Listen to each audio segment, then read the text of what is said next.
பள்ளத்தாக்கில் கடந்தாலும் பயமில்லை, பாதிப்பில்லை.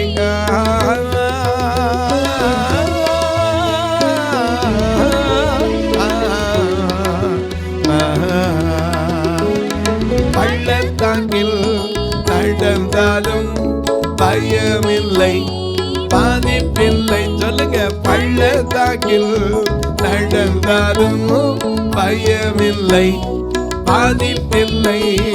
உன் குரலோ கேட்குதையா, உள்ளமெல்லாம் அன்பால் பொங்குதையா.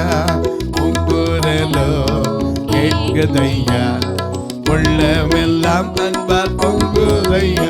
ஆக துதித்து துதித்து மகிழ்ந்து புகழ்ந்து தூயவர் உம்மை நான் பாடுவேன். துதித்து துதித்து மகிழ்ந்து புகழ்ந்து தூயவர் உம்மை நான் பாடுவேன்.